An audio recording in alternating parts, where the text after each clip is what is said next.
people who need a little bit of hope or a boost in confidence to get back on their feet. This idea can go a long way in our society to help the homeless crisis. Hi, I'm Brandie Tobin, and I'm here to talk about the beauty within the homeless people. First, I want to start off with some statistics so you can get an idea of how bad the crisis is in Hawaii. The population of Hawaii is 1.416 million, and there are 6,412 homeless people in Hawaii, which means for every 10,000 people, there are 46 who are homeless. This is one of the highest rates despite our islands being so small. So that leads me to this question.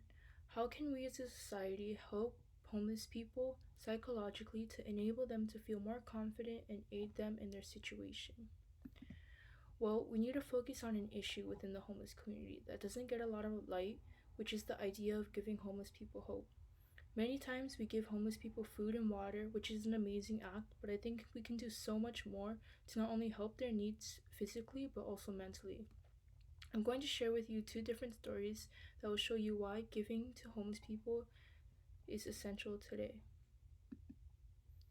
First, let's talk about how there's a negative stigma around people that are homeless and how society has a negative perspective towards the homeless people without even knowing them or their story. First, I wanted to talk about the story of Becky Blankton. She's a woman who worked as a journalist and went through a lot of trauma before making the decision to live in a van so that she can experience or she can explore and find herself. As Becky began her journey, she failed to realize how big of an impact that this decision will have in her life. Becky was a successful writer, but due to the trauma that she had to endure, she faced writer's block, which prevented her from making an income. As she was living in her van, she needed to find a job so that she can buy essentials for her and her dog. Becky kept applying to jobs, but she would get denied due to the fact that she did not live in a house. Becky soon began to feel very depressed, and she had a super low self-esteem. This is the hardest time for Becky, and she sought help at a mental clinic. As she was standing in line to get help, she runs into a former professor who also was in a bad state. He questioned her on why she was standing in line as she didn't seem to be a real homeless person. He went on and said, "Real homeless people do not have hope." The professor saw that she still had hope and faith inside of her. Becky experienced an epiphany that just because she had moved her life to a van, it does not mean that she doesn't have the same IQ or the same heart as before. Every trait that she thought brought her worth was still there. Becky went on to write award-winning books. Due to the fact that she lived in a van, she was denied jobs because of the negative stigma that homeless people have. Next, let's talk about how the appearance of homeless people majorly affect their day-to-day lives.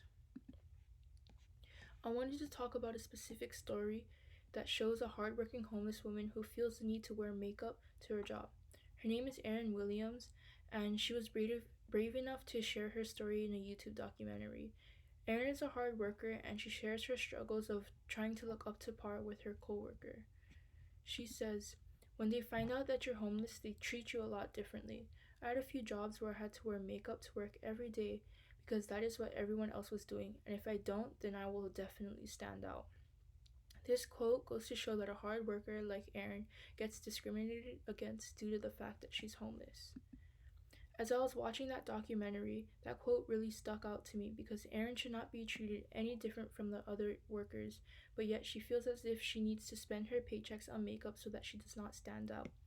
Erin could be saving that money for her necessities such as food and water, but society makes her feel that she needs to fit in with the rest of her coworkers and spend her money in order to look better, and to mask the fact that she is homeless. I think that it is a shame. Despite Erin being hardworking and trying her best to better her situation, she still gets treated differently over the fact that she does not live in a house. If Erin could get full support from people she works with and society itself, she may have more opportunities such as job offers, and she could be able to get back on her feet much faster. The stories of Becky Blankton and Erin Williams are proof that if we were to change our mindset about homeless people and help them psychologically and physically, we can lower these rates much faster. This brings me to my last point. What happens after we break the negative stigma about homeless people? Well, when we break the negative stigma about homeless people, we can help them get jobs and help them accomplish so much more. For example, a woman named Shirley started off by bringing food to the homeless people on Skid Row. Skid Row is located in downtown Los Angeles, California, and is heavily populated with homeless people. As you can see, this is just on one of the corners of the streets. People also refer to this place as the homeless capital due to the amount of drug addicts and homeless people that live on this street. Shirley Range, pictured on the left, brought food to the homeless people on Skid Row, but the more she talked to them and learned about their stories, she began to realize that they need more. She heard stories about how there were people who had the money for rent but were simply denied of it because due to the fact that they were homeless. She also heard stories about how some of the homeless people walked into the stores looking for job applications, but they were simply denied due to how rugged they looked from living on the streets. Shirley began to think, and she began to give homeless people makeovers in the streets. Every Saturday, she goes out with the help of volunteers and she does makeup, washes hair, gives haircuts, and dyes hair for the homeless people. A result of Shirley doing this is that a lot of the homeless people she helped came back to tell her about how they were hired for a job or how they were able to rent an apartment, and this is all because Shirley helped them to feel confidence in themselves. Shirley helped to Shirley helped to inspire us to come up with a solution, which is to make jewelry for the women and children in shelters. Write them a card that will boost their confidence and give them hope. The reason behind this idea was that we wanted to give the people in these shelters an item to look at that will remind them to stay strong during these tough times that they are going through. As a society, we can psychologically help a homeless person by giving them things that will remind them to be healthy, hopeful, and have confidence. We are also going to film the process of us making the jewelry to post on the different social media platforms such as TikTok, Twitter, Instagram, and YouTube, in hopes to inspire others to do something like this in their community. These platforms give us the ability to reach many people across the world and hopefully will turn big, like Shirley's Beauty to the Streets project, and help flatten the rates of homelessness.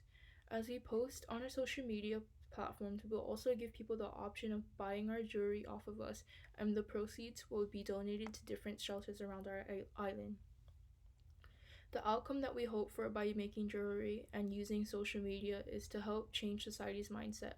For example, if one day Erin decides to go to work without makeup, she won't feel out of place or not up to par with her coworkers.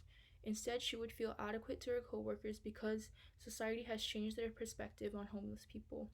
We also want to open people's eyes and show them that there's much more to everything that you see. When Becky Blanton was denied of her jobs and Erin Williams was being judged for being homeless, many of the people who were discriminating them did not understand that they were just trying to better themselves. By writing the notes of positivity, we hope that the homeless people that receive them are able to associate the piece of jewelry to the note so that when they wear it, it will make them feel better. Just as the professor told Becky that he still sees hope in her, was able to bounce back from it. We want to have a hand in giving homeless people a step in the right direction to getting back on their feet so that they can live in a better life and to help show the beauty that is within a homeless person's story.